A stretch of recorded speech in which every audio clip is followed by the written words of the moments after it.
quick shot. Is that a title you like? You won the battle of the upcoming Swedes in the LCS. I think I'm a bit behind Reckless though, but yeah, I think I'm a bit better than VODS, just mechanically, but he's a really good player. But this game was like, I really wanted to play Seaver, but they banned it away, so... And they picked Corki that I want to play as well, but Graves is a really good champ at the moment as well, so I just picked that. They went just for everything that you guys wanted. Talking a little bit more about picks and bans. They first picked away the Jarvan.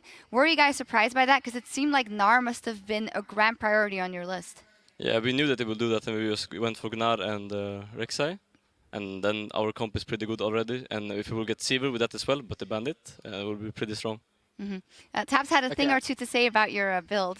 Yeah, well, no, it's more of a generic question. Since Season 5 introduced the Infinity Edge nerf by 5% crit chance, and lately the PD buff by 5%, do you think IH builds will phase out a bit? Maybe there's some sleeper AD carry builds that are good right now, because I see most players still build like Season 4, build that IH first, get into that static shift. What do you think? I went for IH and then for Aura's Blade. Just because it was a farm fest in the bot lane, so I was just bored. So I was like, yeah, we'll just get some cash here, and yeah, that's basically why I did that. Yeah, tell me about the flow of the game. You say I was just farm festing because they were actually waiting for their power spike to happen. Were you guys realizing that at that moment they would want to go in? We know that we had we got a really early dragon because of Lulix took it level 4, I think, already. So we were just playing the game of dragon and get 5 dragons and win the game. So we were just kind of just...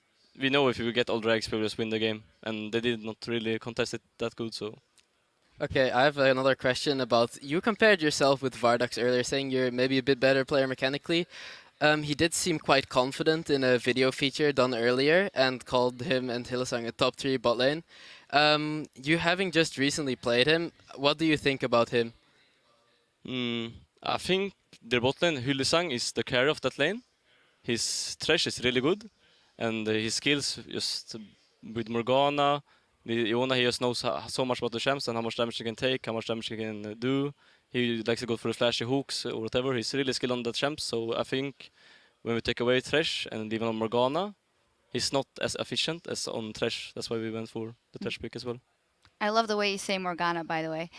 Talk to me about your new partnership with Kasing. Only the second week in, you guys are playing with him, but it does seem that you were also feeling very confident at his side. Yeah, he's pretty fun outside the game, so it's not that hard to get along with that guy. So it's really fun at the moment in the team. All right. Final question. You guys were the recently qualified teams coming in here. Is that important to you, the fact that you're able to beat out a team that's also on the up and up?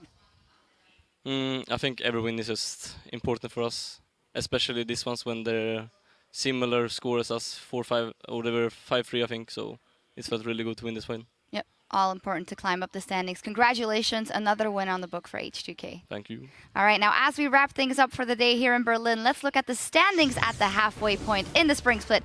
SK is still in first place, though no longer undefeated after today's loss against Fnatic, who are just a game behind them in second. The Copenhagen Wolves, H2K, and the Unicorns of Love are tied in the number 3 spot, while Elements continue to slide, finding themselves sharing 6th place with Gambit.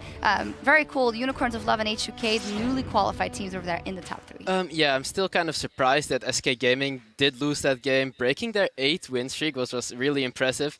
And I'm wondering if more teams are just going to look at how Fnatic beat SK and just really analyze the replay of that game and try to use it against them. Like maybe they have found the crack in SK's armor and will try to use it in the future. We'll see if teams can replicate that. With today's games on the books, one player clearly played on a level above the rest, racking up 8 kills and 16 assists. That, along with a triple kill as a mechanized menace, makes Fnatic's Huni today's fantasy leader with 45 points. Please ban away that Rumble from Huni. He's so good on it. Yeah, he's just really wrecking faces with that Rumble. His teleports are always on point. His ultimates are always exactly where they need to be. Zoning so many people from Team 5, dealing so much damage, and really you can't give this man Rumble. Oh, and he's really funny too if you listen to him and Mike check over in PTL. But Huni wasn't the only showstopper today. There was one LCS big play to rule them all from the incredible Giants upset over Elements. It comes to us from @MrHype. Cannot ignore the impact of that Baron seal. Incredible. At Frederick Roll, you the real MVP. Here is your LCS big play of the day. Hopped over the wall. Actually, Elements, they're peeling away for just a moment. Here comes Frederick. He stole it. What? Frederick comes up with a steal. And you avoid him going and stealing it. Oh, Reckless is... Well, he's dead. 2 kills. Yeah, they managed to do it just like that. Now Kevin, hit. What is going on? Audrey comes up with a double. Giants Gaming, they haven't won a game since week 1, but they're about to do it here. They have pulled off the upset. Giants Gaming beat Elements. Oh my God. I'm reliving that moment all over again because it was so intense. And yes, it is very impressive to steal a Baron at that time, but it's also in all or nothing. It's what they did with it after. Yeah, I do agree. Stealing the Baron is kind of 50-50, and yeah, it's really impressive that he did pull it off, but they were still a mile behind even after getting that Baron. So afterwards, it's really what they did. Go to the bot lane, manage to get those pickoffs that at that time, because Elements dragged out the game for so long, the death timers were so long, and just getting those 3 pickoffs without losing anyone just allowed them to end the game. Crazy finish. Be sure to keep sending in those LCS big plays to @LOL Esports, and we'll check out a few more on Friday.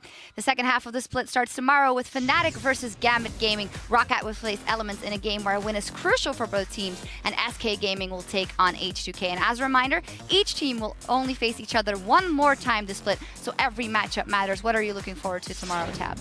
What am I looking forward to? Yeah, I really don't know. Elements Roccat, maybe. Elements Rocket, yeah. Like, Elements really looking to impress with their new top laner. Rocket is still in a slump, so they really have to pull off this win because they're never going to break their curse if they don't get a win. Yeah, and SK H2K is in there as well. After what H2K has shown here today, that'll also be a great one, of course. That all starts tomorrow at 6 p.m. Central European Time. That is 9 a.m. Pacific. That's all we have time for today. So on behalf of myself, our guest analyst Tabs, and the entire LCS team, thank you for tuning in, and we'll see you back here for the rest of Week 5 tomorrow.